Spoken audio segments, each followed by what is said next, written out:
আসসালামু আলাইকুম, কেমন আছো সবাই? আশা করি অনেক বেশি ভালো আছো। আজ আমরা তৃতীয় সেমিস্টার পরীক্ষার সাজেশন নিয়ে আলোচনা করব। তোমাদের শ্রেণী হচ্ছে প্লে, সাবজেক্ট হচ্ছে গণিত। গণিত এটা একদম কঠিন একটা সাবজেক্ট না, খুব ইজি একটা সাবজেক্ট যদি তুমি মনোযোগ দিয়ে পড়ো এবং একটু বোঝার চেষ্টা করো। তোমাদের তৃতীয় সেমিস্টার পরীক্ষার সাজেশন শুরু হয়েছে সংখ্যায় লেখা দিয়ে। দেখতে পাচ্ছ?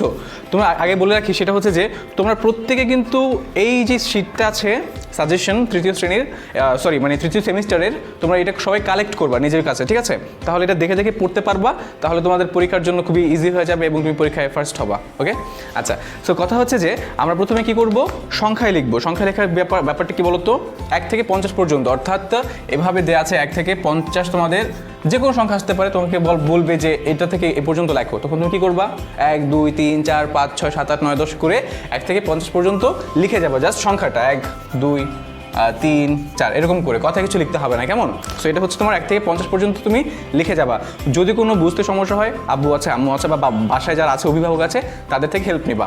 এরপর কি আছে বলো তো, এরপর আছে তোমাকে 1 থেকে 50 পর্যন্ত লিখতে হবে। এটা ছিল বাংলা, এরপর হবে ইংরেজি 1 থেকে 50 পর্যন্ত, কেমন? সো এটা কীভাবে তুমি লিখবা, এটাও তুমি সংখ্যায় লিখবা, কেমন? যে 1 2 3 4 5 6, অর্থাৎ এটা ছিল বাংলায়, আর এটা হবে ইংরেজিতে 1 থেকে 50 পর্যন্ত, কেমন? আচ্ছা, এরপর চলে আসি শূন্যস্থান পূরণ করা। শূন্যস্থান পূরণ তোমরা বোঝো। শূন্যস্থান পূরণ হচ্ছে একটা সংখ্যা দেওয়া থাকে এবং পরের সংখ্যাটা খালি থাকে, সেটা আমাদেরকে খুঁজে খুঁজে লিখতে হয়।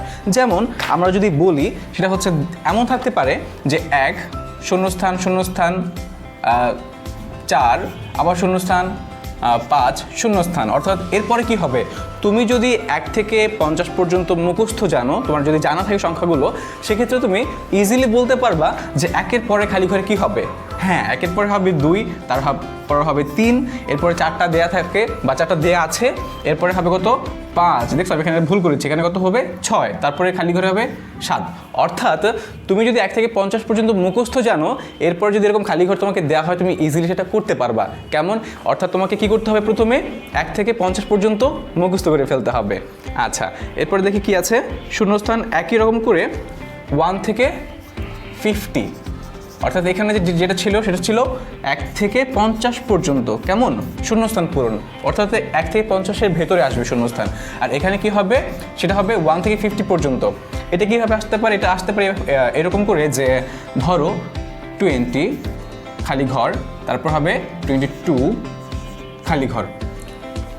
বোঝা যাচ্ছে ব্যাপারগুলো? অর্থাৎ এইখানে হবে কি, ইংরেজিতে তুমি এটা কীভাবে মুখস্থ করবা, 1 থেকে 50 পর্যন্ত, একদম সাধারণভাবে যেগুলো মুখস্থ করো সেরকম, যেমন কি 1 2 3 4 5 6 7 8 9 এরকম করতে করতে করতে করতে 50 পর্যন্ত। এই সংখ্যাগুলো যদি তোমার মুখস্থ থাকে, সেক্ষেত্রে তুমি ইজিলি এই খালি ঘরগুলো পূরণ করতে পারবে। বলো তো কী হবে, এখানে 20-র পর হয় 21, তারপরে 22 দেওয়া আছে, এরপর কী হবে 23। খুব ইজি ব্যাপারগুলো, ঠিক আছে? তুমি জাস্ট কী করবা, তুমি কষ্ট করে শুধু এই সংখ্যাগুলো মুখস্থ করবা, আর কোনো কাজ নেই তোমার, তাহলে তুমি খুব ইজিলি এই সংখ্যাগুলো বের করতে পারবা বা শূন্যস্থানগুলো খুঁজে বের করতে পারবা। আচ্ছা, এরপরে দেখো কি বলেছে, বানান লিখো। আচ্ছা, বানানটা কীভাবে লিখতে হয়, এতক্ষণ আমরা কী করেছি বলো তো, সংখ্যায় লিখেছি, অর্থাৎ জাস্ট সংখ্যাগুলো লিখে গেছি। এখন আমরা কি করব, বানান লিখবো, অর্থাৎ একটা সংখ্যার বানানটা কীভাবে হয়। চলো তো আমরা ট্রাই করি, 5 পর্যন্ত করি। হ্যাঁ, তোমরা পারবে? 1 2 মাত্র হবে, হ্যাঁ, 3 4 5। 5-এ কি হয়, একটা চন্দ্রবিন্দু হয়। চন্দ্রবিন্দু হয় না ম্যাম? হ্যাঁ, 5-এ চন্দ্রবিন্দু হয়। তো এভাবে তোমরা কি করবা, প্রত্যেকটাকে কথায় লিখবা, যে কিভাবে কথায় লিখতে হয়। এটাই হচ্ছে তোমাদের পড়া। এটা কতটুকু লিখতে হবে, 1 থেকে 10 পর্যন্ত। আমি 10 পর্যন্ত লিখছি না, তাহলে তোমাদের দেখতে বোরিং লাগবে, ভিডিওটা বড় হয়ে যাবে। তোমাকে জাস্ট বুঝিয়ে দিচ্ছি, তুমি কি করবে, বাসায় নিজে নিজে প্র্যাকটিস করবে, ঠিক আছে?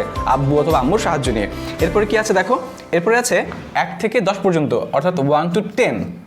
এখানে ছিল 1 থেকে 10 বাংলায়, আর এখানে আছে 1 to 10। এটা কীভাবে হবে বলো তো, সেম, যে 1 2 3 4 5, এভাবে তুমি লিখে জাস্ট বানানটা লিখে দেবে, কেমন?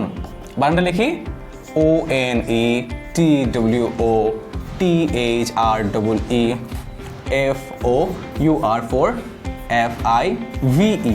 আমি তাড়াহুড়া করে লিখছি, তুমি কি দেখতে পাচ্ছ? বোঝা যাচ্ছে? হ্যাঁ, বোঝা যাচ্ছে মোটামুটি। তো তুমি এটা কীভাবে করছো, কীভাবে মানে, অর্থাৎ কথায় লিখছো, কেমন? আচ্ছা, এরপর চলে আসে আমরা এলোমেলো সংখ্যা সাজিয়ে লিখি। তোমরা কি জানো এলোমেলো সংখ্যা কীভাবে সাজিয়ে লেখে? ধরো তোমাকে একটা সুন্দর করে বোঝানো ট্রাই করি। যখন বাসায় তুমি একদম এলোমেলো করে ফেলো, খেলনা একদম ধরো হচ্ছে চারিদিকে ছড়ায় রাখছো, ঘরের ভেতরে আম্মু চিল্লাচিল্লি করতেছে, তখন তোমাকে কি করতে হয়? সব কিছু সাজিয়ে লিখতে হয়। অর্থাৎ খেলনাগুলো কিন্তু ঘরের ভেতরেই থাকে, কিন্তু কোনটা কোন জায়গায় থাকবে সেটা তোমাকে গুছিয়ে লিখতে হবে। এটাই হচ্ছে তোমার কাজ। আর এই অঙ্কটা হচ্ছে সেম। সে অঙ্কটা কি? এলোমেলো সংখ্যা সাজিয়ে লিখতে হবে। দেখো তোমরা দেখতে পাচ্ছ 3 নম্বরে আছে। ধরো একটা তোমাকে করি দেখাই আমরা যে সংখ্যাগুলো দেওয়া আছে 29, তারপরে দেওয়া আছে 28, তারপরে আছে 27, এরপরে আছে 26, এরপরে আছে 25। এখন বলো তো এগুলো কি সব ঠিক করে দেওয়া আছে? অর্থাৎ কোনো অর্ডারে দেওয়া আছে যে ছোট থেকে বড়, বড় থেকে ছোট? না, নাই। তো আমরা কি করব? এটাকে সাজিয়ে লিখব। এখন বলো তো সব থেকে কি বলে ছোট সংখ্যা কোনটা? এখানে প্রথমে কোন সংখ্যাটা আসবে? হ্যাঁ, 25, তারপরে 26, তারপরে 27, কমা দিই তোমাদের বুঝতে সুবিধা হবে। 27, তারপরে কি আছে? 28, তারপরে হবে 29। কেমন? অর্থাৎ এই যে সংখ্যাগুলো ছিল এটাকে আমরা সাজিয়ে লিখলাম। এটাকে আমরা কি বলছি? এলোমেলো সংখ্যা সাজিয়ে লেখা। বুঝতে পারছো সবাই? আশা করি বুঝতে পেরেছো। ইংরেজি এখানে কি আছে? এলোমেলো সংখ্যা সাজিয়ে লেখো। 50, এরপরে আছে 49, এরপরে আছে 48, 47, এরপরে আছে 46।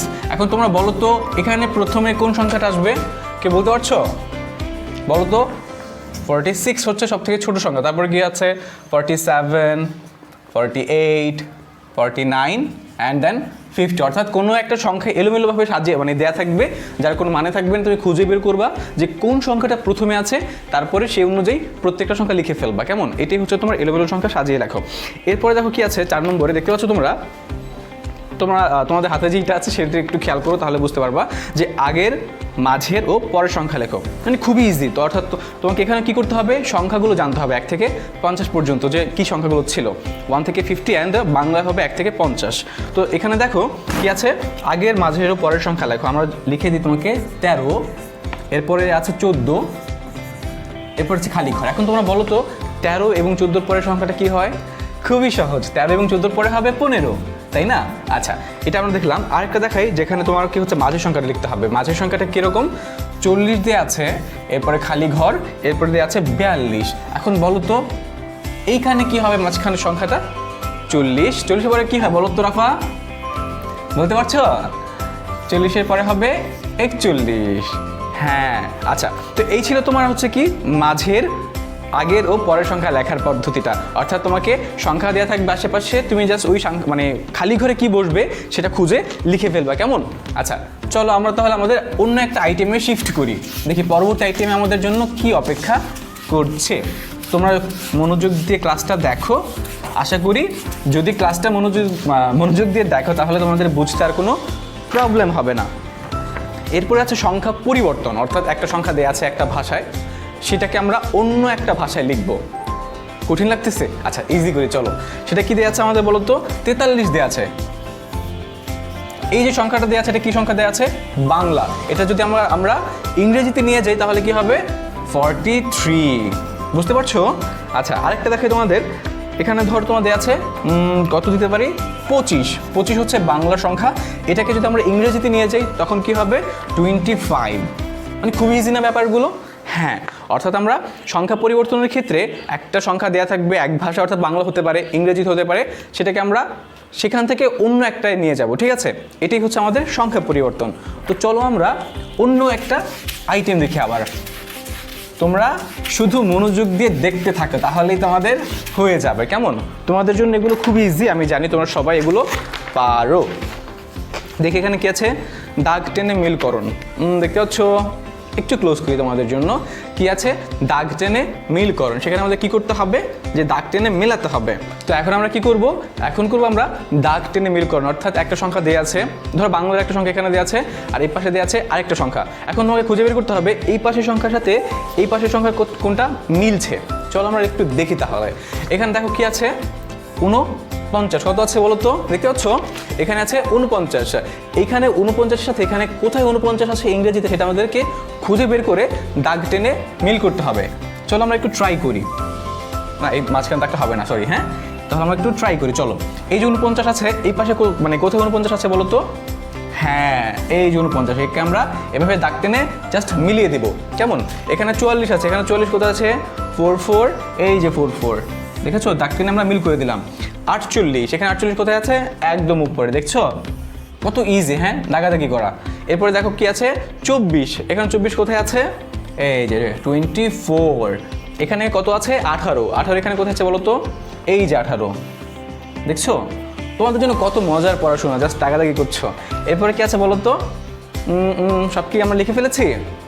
হ্যাঁ, আমরা সব কিছু করে ফেলেছি, অর্থাৎ তোমাদের এইভাবে দাগ টেনে মিল করতে হবে, কেমন? আচ্ছা, এরপর অ্যাকচুয়ালি আমরা পরবর্তীটা দেখি কি আছে। পরবর্তীতে আছে ছবি দেখে গুণে সংখ্যা লিখো, অর্থাৎ ছবি দেওয়া থাকবে, দেখতে পাচ্ছ একদম ক্লোজ হয়ে আমরা, দেখতে পাচ্ছ এই যে ছবিগুলো আছে, এই ছবিগুলো গুণে গুণে তোমাকে বের করতে হবে এখানে কয়টা জিনিস আছে। আচ্ছা, আমরা তাহলে একটু শুরু করি, চলো দেখি। প্রথমে আছে আম। আম কয়টা আছে? 1 2 3 4 5 6 7 8 9 10 11। আরেকবার গুনি, 1 2 3 4 5 6 7 8 9 10 11, অর্থাৎ এখানে 11টা আম আছে। আমরা 11 সংখ্যাটা কোথায় লিখবো? এই যে এখানে আমরা 11 সংখ্যাটা লিখে ফেলবো এই বক্সের ভিতরে, খালি কর, দেখছো? দেখা এখানে দেওয়া আছে। চলো পরবর্তীতে দেখি কি আছে। ঘুড়ি আছে, চলো আমরা ঘুড়িগুলো গণনা করে ফেলি। কয়টা আছে? 1 2 3 4 5 6 7, 7টা হবে। এরপর আছে আইসক্রিম, দেখো আইসক্রিম কয়টা আছে? 1 2 3 4 5 6 7 8 9 10 11 12 13 14 15 16 17, 17টা আইসক্রিম এখানে লিখবা। এরপর আছে মুরগি। মুরগি ইংরেজি কি জানো? হেন। আচ্ছা, 1 2 3 4 5 6 7 8 9 10, 10টা আছে। এভাবে তোমরা কি করবা? গণনা করে বের করে ফেলবে এবং সংখ্যাটা এখানে পাশে লিখে দেবো, কেমন? তো এই ছিল তোমাদের সবথেকে কঠিন সাবজেক্ট, কঠিন নেই সহজ সাবজেক্ট গণিতের সাজেশন। চলো আমরা অন্য একটা সাবজেক্টে শিফট করি। এরপর তো এই ছিল তোমাদের গণিত সাজেশন, ঠিক আছে? তোমরা কষ্ট করে এই গণিত সাজেশনটা কমপ্লিট করবা, তাহলে তোমাদের গণিত পরীক্ষা অনেক ভালো হবে। যদি এখানে আমার কোনো বুঝতে সমস্যা হয় বা বুঝতে পারছো না, তাহলে বারবার টেনে টেনে দেখবা। তাও যদি বুঝতে না পারো, তাহলে আব্বুকে অথবা আম্মুর থেকে হেল্প নেবে, কেমন? সবাই ভালো থেকো, সুস্থ থেকো, আল্লাহ হাফেজ, আসসালামু আলাইকুম।